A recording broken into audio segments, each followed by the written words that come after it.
ஏய் மனோஜு, என்னடா உனக்கு ஏற்கனவே கல்யாணம் ஆயிடுச்சு, மறுபடியும் கல்யாணம் பண்ணுவியா? இல்ல அது இல்ல. ஏய் பிராட எழுந்துடா, அட போங்கடா. உன்னை விட மாட்டேன். கேளு நான் சொல்றேன். மாப்பிள, நீங்க கல்யாணத்த பதிவு பண்ணியாச்சு. ஆனா இன்னொன்னு முக்கியமானது இருக்கு. என்ன? கோயிலுக்கு போய் எதுவும் சாமி கும்பிடணுமா? அதான் கும்பிட்டாச்சே. மாப்பிள நான் அத சொல்லல. முக்கியமானது இப்ப கல்யாணம் ஆகி எத்தன நாள் ஆச்சு? சரி, அதுக்கு என்ன பண்ணணும்? அட தாலி பிரிச்சு கோர்க்கணும்ல. அதெல்லாம் அப்புறம் பாத்துக்கலாம். அப்புறம்லாம் வேலையே இல்ல. அப்புறங்கிறது தள்ளி போட்டா இது வந்து குடும்பத்துக்கு நல்லதில்ல. உடனே பண்ணிரணும் சூட்டோட சூட்டா. ஐயோ! ஆன்டி அப்புறம் பாத்துக்கலாம். என்ன பாத்துக்கலாங்கிறீங்க? நாளைக்கே பண்றோம். நீங்க பேசாம விடுங்க. வாய மூடுங்க. கிளம்புங்க. அப்படின்ட்டு போக, உடனே அவரு ஜோசியக்காரர் என்ன பண்றாரு, "பப்பரப்பா மனோஜ், நாளைக்கு தாலி பிரிச்சு கோர்த்த கையோட போயிட்டு உங்க சொத்த பூரா உங்க பேர்ல எழுதி வாங்கிக்கலாம். உங்களுக்கு அதிர்ஷ்ட யோகம் கொட்டு கொட்டுன்னு கொட்ட போகுது." அட போயா நீ வேற. கொட்டு கொட்டுன்னு கொட்ட போகுது, கொட்டு கொட்டுன்னு கொட்ட போகுதுன்னு என் தலையில தான் யாராவது கொட்ட போறாய்ங்க. எங்கேயாவது எவனாவது வந்து முளைச்சு வந்துர்றாய்ங்க. எனக்கே பக்கு பக்குன்னு பகீர் பகீருங்குது. நீ வேற அப்படின்னு சொல்லிட்டு நிமிர்ந்தா, ஐயையோன்னு ஒளியிறாரு. "என்னாச்சு என்னாச்சு?" "எங்க அப்பாவோட ஃப்ரெண்டு பரசு வாராரு" அப்படின்னு சொல்லிட்டு ஒளிஞ்சுக்கிறாங்க. "மாப்பிள ஏன் ஒளியிறீங்க?" "அட உங்களுக்கு ஒண்ணும் தெரியாது. எங்க அப்பாவோட ஃப்ரெண்டு." "அட அந்த வயசானவருக்கெல்லாம் நீங்க ஏன் பயப்படுறீங்க? உலகத்துல யாரு சொன்னாலும் கூட அவரு பொய் சொல்றாருன்னு சொல்லி எங்க அப்பாட்ட ஏமாத்திரலாம். ஆனா பரசு சொன்ன அந்த பரந்தாமனே சொன்ன மாதிரி எங்க அப்பா அப்படியே நம்புவாரு. நீங்க கிளம்புங்க" அப்படின்னு குனிஞ்ச வாக்குலே முந்தானைய பிடிச்ச வாக்குலே போக, பரசு பாத்துறாரு. என்ன இது அண்ணாமலை பையன் மனோஜ் மாரி இருக்கே. மனோஜ் மனோஜ்ன்னு சொல்லயில டக்குன்னு காருக்குள்ள ஏறி ஓடிர்றாங்க. "தப்பிச்சோம்டா சாமி" அப்படின்னு சொல்லிட்டு, அதுக்கப்புறம் "பாத்தீங்களா, பாத்தீங்களா இதுக்கு தான்" அப்படிங்கிறாங்க. "அதெல்லாம் முடியாது. நாளைக்கு நம்ம வீட்ல தானே பண்ண போறோம். யார்ட்ட மாட்டிக்க போறீங்க? போங்க" அப்படின்னு சொல்லிட்டு அனுப்பிர்றாங்க. இவரே ஜுரம் வந்து கிடக்குறாரு. இங்க பரசும் அதே மாரி அண்ணாமலைட்ட சொல்ல, யாரோ ஒரு கார்ல ஏறி போனாங்க. பொண்ணு, அம்மாலாம் இருந்தாங்கன்னு சொல்ல, கரெக்ட்டா அண்ணாமலை வீட்டுக்குள்ள விஜய் நம்ம மனோஜ் நுழைய, "நில்றா" அப்படிங்கிறாங்க. "எங்கடா போயிட்டு வந்த?" நான் ஆஃபீஸ் போயிட்டு வந்தேன். சாப்பிட்டு வந்தேன். டீ குடிச்சிட்டு வந்தேன்." "டீ குடிச்சிட்டு வந்தியா?" அதாவது அவரு பார்த்த இடத்துல டீ குடிச்சேன்னு சொன்ன மாரி சொல்லிர்றாங்க. ஒரு கிளையண்ட்ட பார்த்துட்டு அப்படியே வந்தேன் அப்படின்னு சொல்லி ஒரு வழியா சமாளிச்சுர்றாரு. அடுத்தவங்க நாளைக்கு தாலிக்கு பிரிச்சு கொடுக்கிறவங்களுக்கு சாப்பாடு போடணும்னு சொல்லிட்டு ஸ்ருதிக்கு கால் பண்றாங்க. அப்படியா? சரிங்கம்மா. சரி. கண்டிப்பா நான் பண்ணிர்றேன். ஓகே, ஓகே" அப்படின்னு சொல்லிட்டு அ முடிச்சிர்றோம்.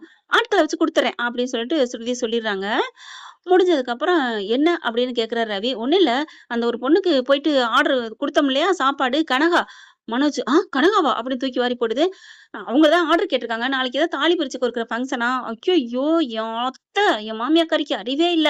அப்படின்னு சொல்லிட்டு அவங்க பேசிட்டு இருக்கையில டக்குன்னு உள்ளார போயிட்டு கால் பண்றாரு. கேன்சல் பண்ணுங்க" அப்படிங்கிறாங்க.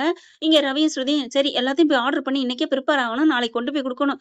சூப்பரானவங்க தெரியுமா? நல்ல ஒரு குணம் டைப் அப்படின்னு பேசிட்டு இருக்கையில இவங்க வேகமா மனோஜ் அங்கே சொல்லி, "ஐய்யய்யோ! தெரியாம சொல்லிப்புட்டேன் மாப்ள" அப்படின்ட்டு உடனே கேன்சல் கேன்சல் பண்றாங்க. "இப்ப இல்லம்மா. நாங்க அடுத்த வாரம் வச்சிருக்கிறோம். நாங்க சொல்றோம்." "என்ன ஆன்டி?" "சரி பரவால்ல. ஓகே." அப்படின்னு சொல்லிட்டு நிக்க, அப்பாடான்னு மனோஜ் சொல்ல முத்து கவனிக்கிறாரு. எங்க நிப்பாட்டுறதுக்கு அவன் ஏன் அப்பாடான்னு பெருமூச்சு விடுறான்? ஏதோ சம்திங் ராங். என்னன்னு புரியலையே அப்படின்னு முத்து நினைக்கிறாரு. "நீ என்ன நினைச்சாலும் பாதி தான் உனக்கு கண்ல படுது." அடுத்து ஸ்ருதிக்கு பதிலா வேற ஆள சமையல சொல்லிர்றாங்க.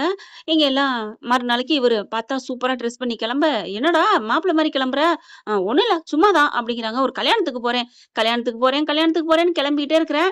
யாரு கல்யாணத்துக்கு போறேன்னு தெரியலையே." "டேய் நீ கேட்கிறத பார்த்தா நான் என்ன தினைக்கும் கல்யாணம் பண்ணிட்டு வர மாரி பேசுறா?" "ஓ! அப்ப தினைக்கும் பண்ணல. ஒரு வாட்டி மட்டும் பண்ணியா என்ன?" ஐய்யய்யோ! கரெக்ட்டா சொல்றானே. "டேய் அப்படிலாம் இல்லடா" அப்படின்னு சொல்லிட்டு மனோஜ் கிளம்பிர்றாரு. "நீ போடா! கண்ணு வைக்கிறான் என் புள்ளைய பார்த்து. எவ்வளோ அழகா இருக்கான். நீ போய் சாமிகிட்ட போய் வேண்டிட்டு வா. முருகன் கோயிலா போய் பார்த்து வேண்டிட்டு வா." "ஏம்மா? அப்பதான் 2 கல்யாணம் பண்ணலாம்னா?" அப்படின்னு முத்து சொல்ல, "நீ சும்மா இருடா. நீ போ மனோஜ்" அப்படின்னு வாழ்த்தி அனுப்ப, "அம்மா என்ன ஆசீர்வாதம் பண்ணுங்கன்னு" கால்ல விழுகுறாரு. "ஏன்டா?" "இல்ல நான் அந்த கடவுள்ட்ட போய் வணங்குறத விட உங்ககிட்ட வணங்குனா எனக்கு நெனச்சது நடக்கும்ல. அதுக்கு தான்." "பாத்தியாடா? பாத்தீங்களா? பாத்தீங்களாங்க? ஏங்க என் புள்ள எப்படி என்ன நெனைக்கிறான்? தெய்வமா நெனைக்கிறான். மத்ததும் தான் இருக்குதுல்ல. நீங்க பெத்ததும், வளர்த்ததும். ஏன்டி அதுவும் என் முத்துவையும் நீ தாண்டி பெத்த வளர்த்த. வளர்த்தேன் பாதி தான். மீதி உங்க அம்மாவும் நீங்கள் வளர்த்தீங்க" அப்படின்னு சொல்ல, "என்ன சாத்தா?" "ஒண்ணும் இல்ல அத்த" அப்படிங்கிறாங்க. மனோஜ் கிளம்பி வேகமா போறாரு. போயிட்டு ரெடி ஆயிட்டு இருக்காங்க. அப்படியே கனக ஓடிட்டு, "ஹஸ்பண்டு" அப்படின்னு சொல்லி ஜாலியா பேசிட்டு இருக்கையில, கேட்டரிங் ஆர்டர்லாம் வந்துருச்சு அப்படி இப்படின்னு பேசிட்டு இருக்காங்க.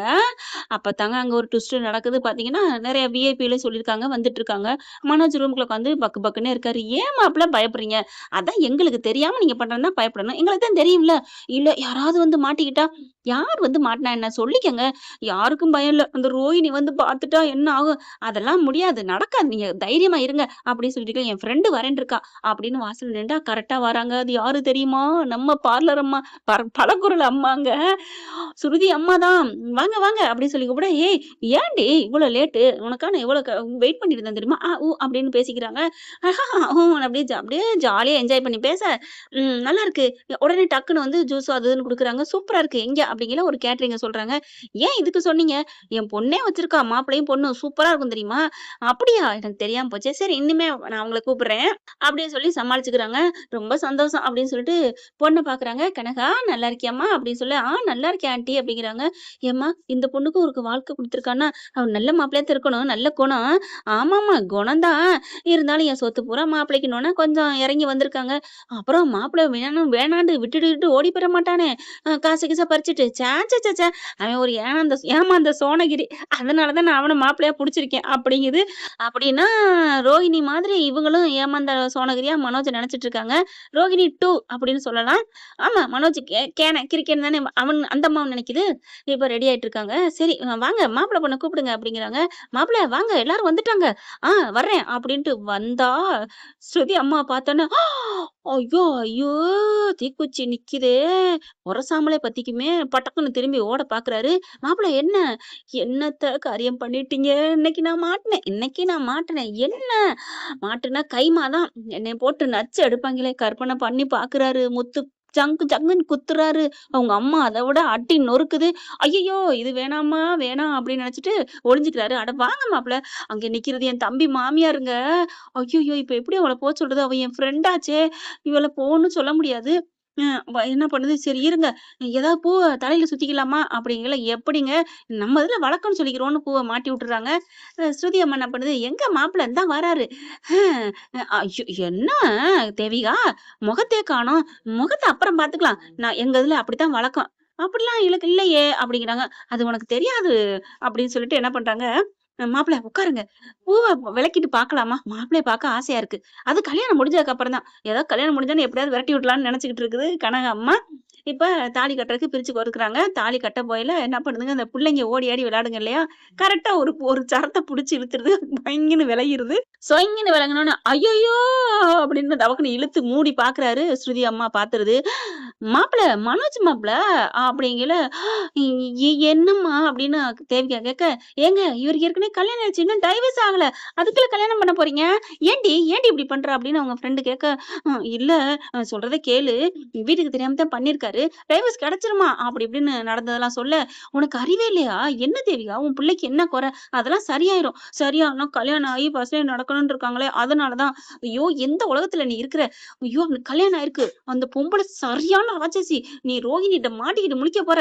இது சரிப்பட்டு வராது. என் மாப்பிள்ளைய அப்புறம் போலீஸ்ல சேர்த்து புடிச்சிட்டு போயிருவாய்ங்க. நான் இப்பயே கால் பண்ணேன். வேணாம்னு சொன்னாலும் மனோஜ் கால்ல விழுந்து கெஞ்சுறாரு. சொல்லிடாதேன்டி. இந்த வெல்லம் ஏன்ட்ட வச்சுக்காத அப்படின்னு சொல்லிட்டு என்ன பார்த்தோனே நீ நினைச்சிருப்பிய, ஆஹா போட்டு குடுத்துருவாளேன்னு. ஆமா ஆன்ட்டி. இல்ல. இல்லன்னா சொல்லாத. ஆமான்னு சொன்ன பாரு ஃபர்ஸ்ட். அதான் உண்மை. கண்டிப்பா நீ நினைச்சத நான் நிறைவேத்துறேன். என்ன ஆண்டி என்ன நிறைவேத்துறீங்க? ஆமா நான் போட்டு குடுத்துருவேன்னு நினைச்சில்ல, அதான் நான் நிறைவேத்துவேன் அப்படின்ட்டு ஸ்ருதி அம்மா டக்குன்னு ஸ்ருதிக்கு கால் பண்ணி நடந்தத சொல்ல, தூக்கி வாரி போடுது. ஆன்ட்டி அப்படிங்கல. அண்ணாமலை, விஜய் எல்லாம் இருக்காங்க. என்ன அப்படின்னு கேட்க, நடந்தத சொல்ல, உங்க பையன் உங்களுக்கு தெரியாம பண்ணிட்டாரு கல்யாணத்த. என்ன ஸ்ருதி சொல்ற? அப்படின்னு விஜயா மயங்கி விழுக, ஆமா அப்படிங்கிறாங்க. அதுக்குள்ள எல்லாம் கிளம்புறாங்க. வாங்க அங்க போவோம் அப்படின்னு 50 பேரும் ஒட்டுமொத்த குடும்பம் அங்க போகுது. தாலி பிரிச்சு ஒரு வழியா கோர்த்துடுறாங்க. அதாவது பூவ மாட்டிக்கிட்டு. இப்ப எல்லாரும் போயிடுறாங்க. போன கையோட செம்ம காண்டாறாங்க. மனோஜ தூக்கி அப்படியே துணி துவைக்கிற கல்லுல அடிப்பாங்க பாருங்க. அந்த மாரி நம்ம விஜயா போட்டு அடிக்க, இங்க பாருங்க சம்மந்தி அம்மா, என் சொத்து பூரா உங்க பிள்ளைக்கு தான். அப்படியே பாக்குது.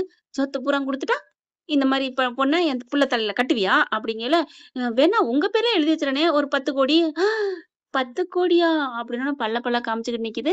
எத்தன கோடியா இருந்தாலும் ரோகிணி விடுவாளாங்க கட்டுன பொண்டாட்டி? இப்படிலாம் போனா நல்லாத்தான் இருக்கு மாட்டிக்கிட்டு முழிச்சா. பார்க்கலாம் என்ன நடக்க போகுதுன்னு. இவ என்னைக்கு முத்து மீனா மேல பாசம் வைக்கிறாளோ, அன்னைக்கு தான் விஜயாவுக்கு நல்லது நடக்குங்க. என்ன ஃப்ரெண்ட் நான் சொல்றது? இந்த வீடியோ உங்களுக்கு பிடிச்சிருந்தா தயவு செய்து லைக் பண்ணுங்க. இன்னும் அப்டேட்ஸ்க்காக சேனலை சப்ஸ்கிரைப் பண்ண மறக்காதீங்க. நம்ம கிட்ட இருக்க எல்லா சேனல்ஸோட லேட்டஸ்ட் வீடியோ அப்டேட்ஸ்க்காக மேல ரைட் சைடுல காட்டுற லிங்கை கிளிக் பண்ணி வாட்ஸ்அப் குரூப்ல ஜாயின் பண்ணுங்க. உங்களிடம் விடைபெறுவது நான் உங்கள் மெஹர்.